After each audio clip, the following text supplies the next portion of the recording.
Bonjour. Alors partons aujourd'hui dans les méandres des lettres et des mots, dans ce château obscur et ténébreux, entre labyrinthes, oubliettes et passages secrets, nous allons découvrir des trésors fabuleux gardés par des dragons merveilleux.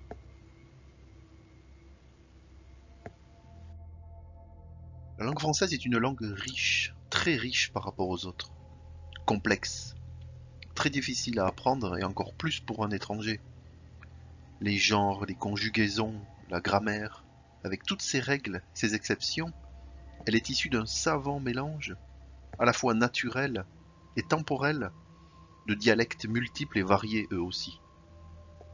On a tous en tête ces maudites dictées et ces conjugaisons du subjonctif notamment.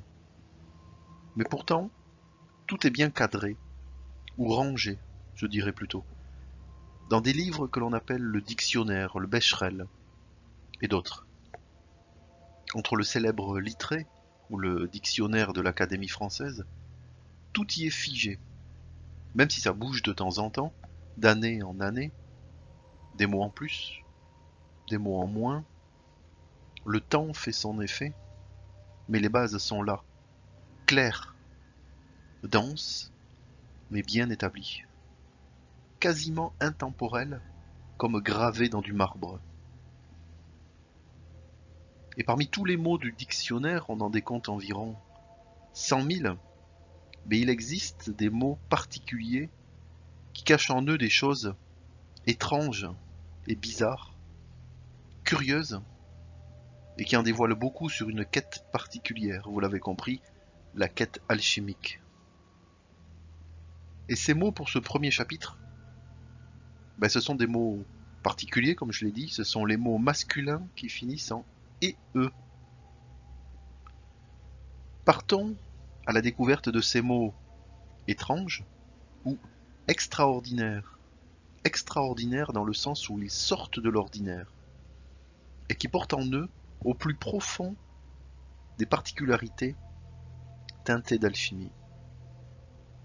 Et vous allez voir, après cette vidéo, tout s'explique. Et vous ne les verrez plus comme avant.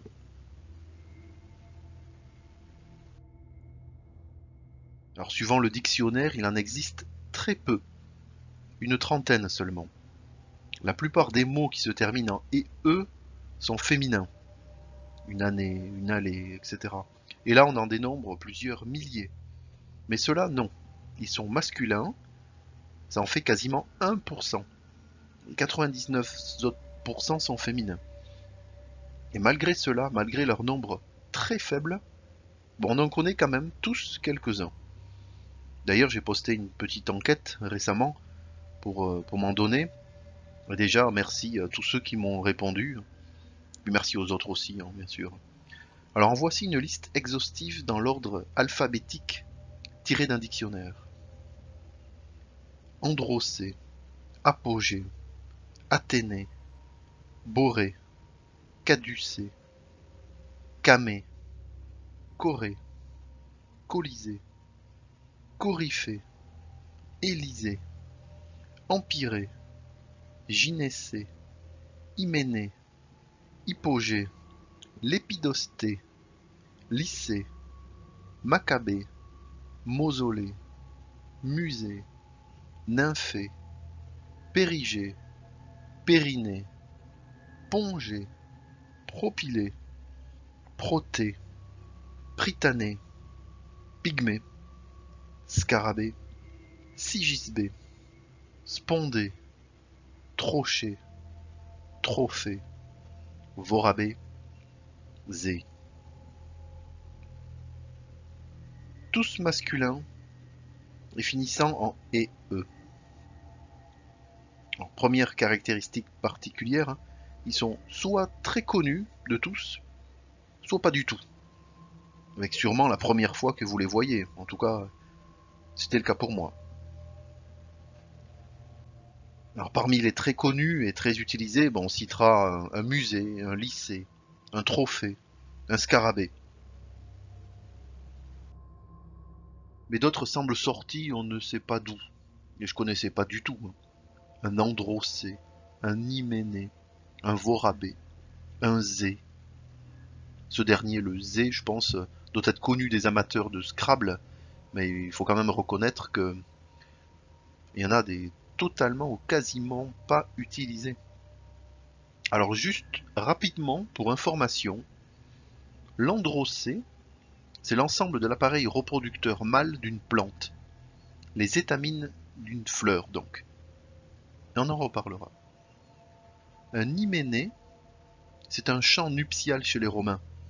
Et aussi par extension, aujourd'hui, le synonyme de hymen, donc un mariage en fait. Un Vorabé, c'est un oiseau, une espèce de passereau, et qui fait partie des plus recherchés comme oiseaux de cage. Et avec une particularité jaune doré, très vif, en période de reproduction. C'est-à-dire qu'il change son pelage en période de reproduction pour avoir un jaune doré, très très très doré. Et un zé, c'est un poisson.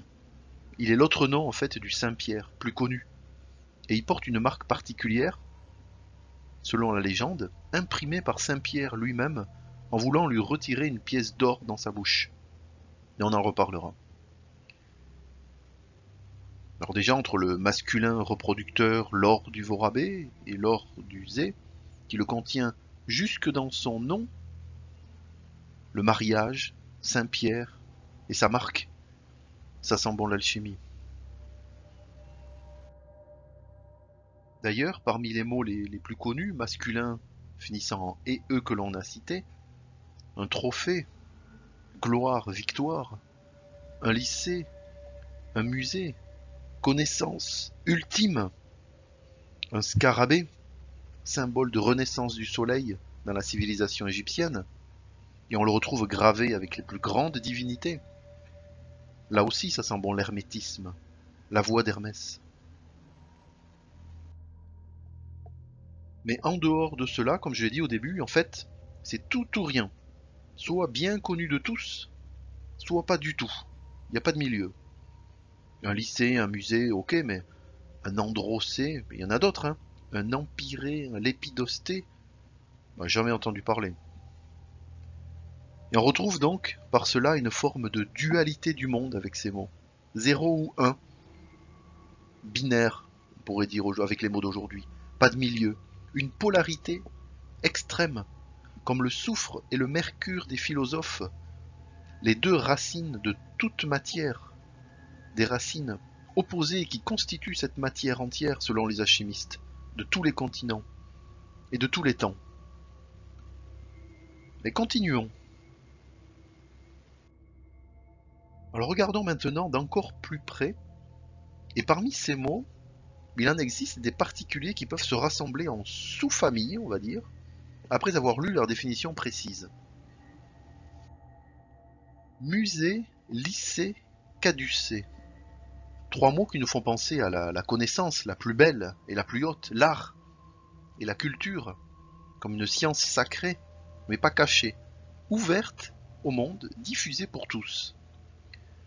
Le musée et le lycée, on l'a vu précédemment, hein, le musée c'est cet endroit qui à la fois rassemble l'art et la culture comme un coffre-fort, mais ouvert, et qui la diffuse et l'étend à tous, pour tous. Le lycée encore plus forme les jeunes à la connaissance et à l'ouverture au monde.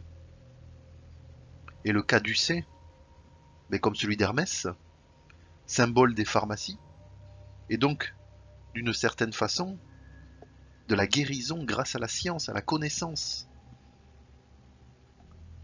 Par extension, accès à l'immortalité avec plein de guillemets. Mais cette science, même si elle a un peu changé, pas forcément bien, hein, depuis Paracels, notre médecin alchimiste bien connu jusqu'à aujourd'hui. Donc art, culture et connaissance ultime, mais sont bien les points communs à ces trois mots. Et ce groupe de mots ci-dessous, apogée, trophée, camé. Alors un apogée, c'est le point le plus haut, le plus élevé, comme une victoire, un aboutissement. Un trophée, C'est bien sûr une récompense, une victoire là aussi. Et un kame, le kame c'est une technique spécifique de sculpture en relief, mais qui marque une reconnaissance sur une médaille, comme un trophée finalement, qui peut se porter en collier ou sur une bague, par exemple. Victoire, gloire, aboutissement d'une quête ou d'une conquête, l'étoile décrochée, m'en voici donc bien les points communs. Alors encore un autre groupe de mots, mais bien différents, vous allez voir. Maccabée, mausolée, hypogée, Élysée. Un maccabée désigne un cadavre, le corps sans vie d'une personne décédée. Un mausolée, c'est un grand monument, comme une belle bâtisse destinée à accueillir le cadavre d'une personne de haut rang ou de grande valeur. Le Taj Mahal, comme ici, en est un bel exemple. Un hypogée moins connu, c'est un espace construit en souterrain et destiné à entreposer des tombes. Et un Élysée, c'est une région des enfers où séjournaient après leur mort les héros et les hommes vertueux. Mais c'est aussi, selon un dictionnaire, une région où il fait bon vivre, comme on dirait aujourd'hui. Comme un petit paradis sur terre. Alors les enfers au paradis, ou le paradis aux enfers, ou les deux. Ben, les enfers et le paradis ne seraient donc qu'un même lieu. Bon, à méditer. Les alchimistes connaissent bien la réponse. Mais voilà, avec ces 4 mots, c'est bien sûr la mort dans son plus simple appareil, est mise en avant et au plus haut degré du monde comme finalement un début et non une fin, une ouverture vers une ère nouvelle et plus belle. Regardons maintenant plusieurs groupes de 2 mots. Apogée, périgée. Ben, le périgée, c'est le point de l'orbite d'un astre, comme la Lune par exemple, sur la photo, qui est le plus proche de la Terre. Et l'apogée, à l'inverse, le plus loin, par extension. Bon, comme on l'a vu, ça désigne un point culminant, comme une victoire, une gloire, mais le point le plus loin. Et ces 2 mots représentent cette dualité, le haut et le bas, de la quête alchimique. Et on retrouve bien cette célèbre phrase de la table d'émeraude d'Hermès Trismégiste, ce qui est en bas est comme ce qui est en haut, ce qui est en haut est comme ce qui est en bas, pour faire les miracles d'une seule chose. Trocher, spondé, 2 mots utilisés, bon, vous ne connaissez pas, utilisés en prose latine, mais aussi en chant et en musique. Un trochet, c'est un pied formé de 2 syllabes, une longue et une brève. Et en musique, il représente 2 notes, une longue, puis une courte. Et un spondé, c'est un pied de 2 syllabes longues. Et donc par analogie en musique, 2 notes longues qui se suivent. Spondé, trochet, hein, comme j'ai dit, certes, bien moins connu, même pas du tout. Mais qu'est-ce qui s'en dégage? Court, long, comme l'alchimie le montre bien là aussi. Et le contient dans son chemin, positif, négatif, masculin, féminin, fixe, volatile, le soufre et le mercure. On pourrait même deviner l'ADN et les chromosomes sexuels cachés derrière ces mots. X, long, Y court, trochet XY et spondé XX, correspondant au masculin XY et au féminin XX. Tout s'explique par l'alchimie encore une fois. Et son imagerie le montre bien là aussi. Conjonction du masculin et du féminin, du long et du court, du haut et du bas, de l'apogée et du périgée. Toujours pareil, le lion et l'aigle, l'homme et la femme formant le X, la croix, le creuset, pour engendrer le germe de la pierre, le Y, le Graal. Alors encore 2 mots qui vont bien ensemble, androcée et gynécée.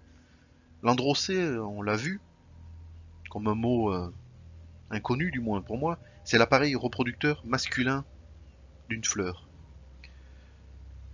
Et le gynécée, c'est un appartement réservé aux femmes dans les maisons grecques et romaines, mais il a une autre signification, on le voit ici, il est le synonyme de pistil des fleurs, et correspond donc à l'appareil reproducteur féminin des fleurs. Androcée, gynécée. À tous les deux, ils forment la fleur. À tous les deux, ils forment le fruit ultime, le masculin et le féminin, le soleil et la lune, le fixe et le volatile, le soufre et le mercure. Encore une fois, à la fois mariage et combat pour engendrer l'enfant roi. Ici par ces mots, toujours l'alchimie par ces mots. Mariage, mort, enfer, paradis, connaissance ultime, le haut et le bas, masculin, féminin, etc., etc., etc. L'alchimie est le point commun de tout. Et continuons et voyons quelques autres mots. On avait parlé du zé, célèbre au Scrabble. Ce poisson qui a pour autre nom, plus connu, le Saint-Pierre. Et il est aussi appelé Zeus, comme le roi des dieux. Donc pas de hasard. Hein. Alors les légendes, vous pouvez retrouver ça sur internet, racontent que Saint-Pierre, le Saint-Pierre du paradis, premier évêque de la chrétienté, aurait sur ordre de son maître, si l'on peut dire le Christ, attrapé le poisson pour lui retirer une pièce d'or de sa bouche. Il aurait alors laissé sur son flanc, sur son corps, l'empreinte de son pouce et de son index. Ce qui expliquerait les taches sombres des deux côtés, donc de ses flancs, et qui permettent de distinguer ce poisson parmi les autres, le Saint-Pierre. Zeus, Saint-Pierre, l'or, la marque, le poisson qui baigne dans l'eau mercuriale, comme la fève issue de la frangipane de la galette des rois. Même combat, Saint-Pierre, plutôt la Sainte-Pierre. Et le veau rabais dont on a parlé au début. Cet oiseau a sa particularité de prendre une teinte dorée en période de reproduction. Il a même l'or dans son nom, veau rabais, OR. Saint-Pierre, transmutation de son pelage du noir en jaune brillant, du plomb en or. Nous sommes très proches encore une fois de la pierre philosophale bien sûr. Quasiment tous les mots masculins finissant en « e » nous le disent. Et nous en font référence, de près ou de loin. J'invente rien, je vous le montre, je vous le démontre. Et si l'on continue encore sur certains mots très mal connus. Un coryphée est un chef de chœur dans les pièces de théâtre antiques et par extension une personne qui tient un premier rang, un haut rang, une personne majeure. Un empyrée, c'est un haut lieu dans lequel vivent les dieux. Un nymphée, c'est un bassin recueillant les eaux d'une source sacrée divine. Un propylée, c'est un portique à colonnes qui forme l'entrée d'un temple ou d'une citadelle. Un protée, c'est une personne qui change constamment d'apparence, d'attitude et d'opinion. Il a tiré son nom à un animal, le protée, aux aspects divers là aussi. Et il correspond aussi à un dieu, Protée, on en reparlera, et qui pouvait se transformer en ce qu'il voulait. Un prytané, c'est un haut lieu d'éducation gratuit pour les personnes ayant fait des actes de bravoure pour l'État et la patrie, donc quelque chose de très militaire, mais de haut rang encore une fois. Alors voilà, lieu magique des dieux, victoire, gloire, temple, héros, mais aussi dualité extrême entre masculin et féminin sacré, comme on a déjà vu avec les mots précédents. Hein. Il y a encore quelques mots qui font référence, et dont l'alchimie en tire et en explique toute son essence. Alors avec tout cela, on a balayé quasiment tous les mots, masculins, finissant en -e, et tous font référence à l'alchimie, de près ou de loin, par ses techniques, ses objectifs, ses moyens. Dualité, victoire, connaissance, la mort, les enfers, mais aussi le paradis, et même Saint-Pierre, l'or et la transmutation. Alors le masculin, par toute sa puissance, parce que ce sont des mots masculins, définis comme masculins, est lié au féminin, féminin par toute sa puissance aussi, car il se termine en et, e, double boucle et e. Il forme ainsi ces jolis mots, les plus beaux et les plus hauts. Alors pas de hasard. Et les livres nous indiquent plus précisément que les noms masculins qui finissent en et, e, j'invente rien, c'est écrit, proviennent d'une racine latine de ces mots et qui finissaient à l'époque en um. Par exemple, musée vient de muséum, on le voit encore, et lycée vient de lycéum. Eh bien, ce homme, ce um, ces deux lettres um, ce n'est ni plus ni moins que la conjonction de u et de m. Je m'explique. U, c'est l'union, mais c'est aussi un réceptacle, comme un creuset destiné à recevoir quelque chose de divin. Et M, en plus du mot M, dans le son, on l'entend, M, ben c'est bien sûr cette union des deux êtres. La forme nous le montre clairement. La dualité réunie donc pour engendrer quelque chose de grand là aussi.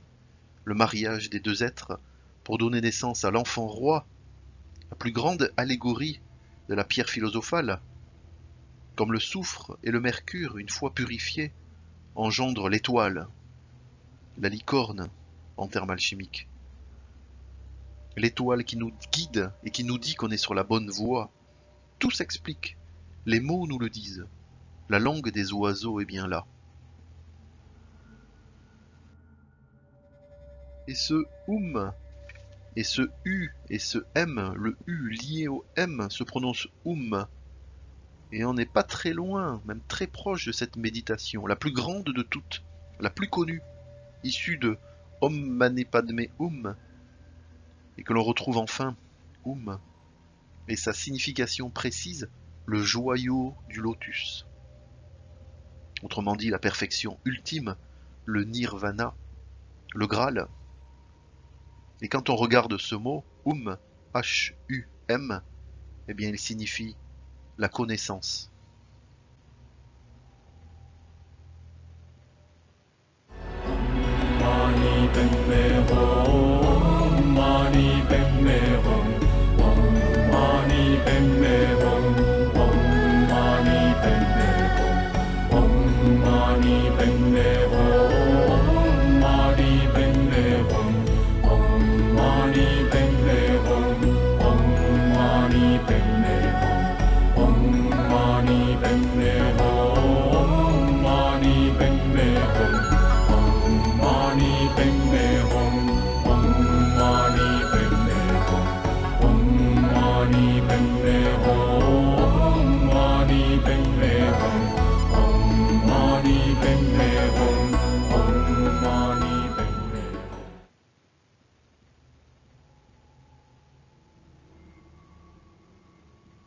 Pas de hasard.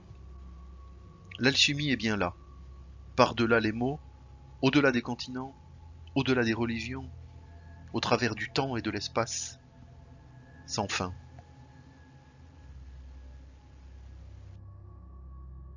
Et que dire de ces 4 personnages mythiques, bien connus, masculins, dont le nom finit par « et eux ». Prométhée, le titan, ayant dérobé le feu aux dieux dans la mythologie grecque pour l'apporter aux hommes. Quelle erreur! Orphée, célèbre pour son talent de virtuose de la lyre, du chant, de la poésie. Sa musique pouvait charmer les animaux sauvages de la forêt. Et il voyagea avec Jason et les Argonautes à la recherche de la toison d'or, et descendit même dans les enfers d'Hadès pour retrouver sa femme perdue, Eurydice.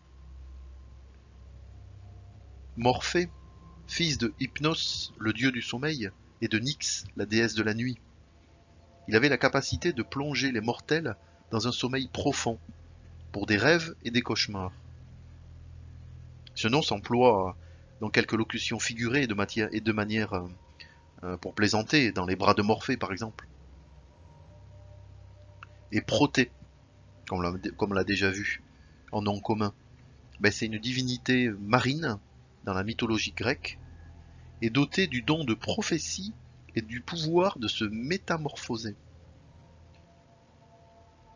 Ben, ces quatre personnages, ces quatre légendes, entre feu secret, chant sacré, enfer, or, sommeil, transmutation, connaissance, eh bien ils portent l'or, eux aussi, même dans leur nom. Les lettres y sont, qui rêvent d'or, rêvent d'or, bien sûr, pour les rêves les plus grands, les rêves d'or et les plus bas, les cauchemars, du plus profond des enfers à la plus brillante des lumières, héros masculins, avec leur fin en et eux, pas de hasard, signes et symboles, pour la plus grande de toutes les quêtes de l'humanité.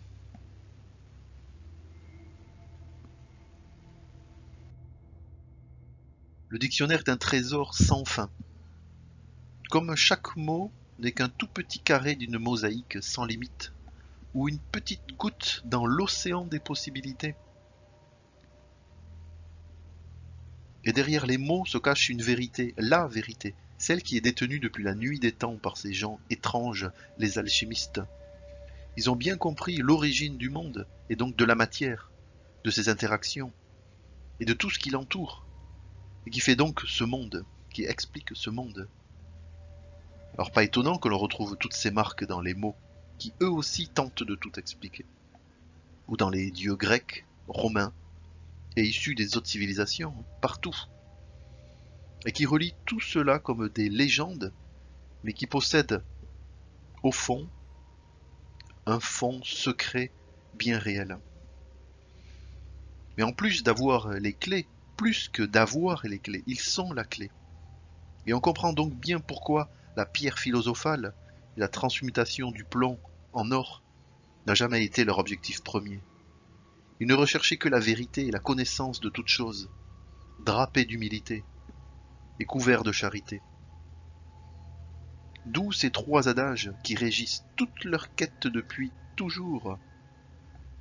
Nul ne peut transmuter aucune matière s'il ne s'est transmuté lui-même. La patience est l'échelle des philosophes et l'humilité la porte de leur jardin. Si tu cherches pour faire de l'or, tu n'y arriveras jamais. Et quand tu auras trouvé, tu n'en auras plus besoin.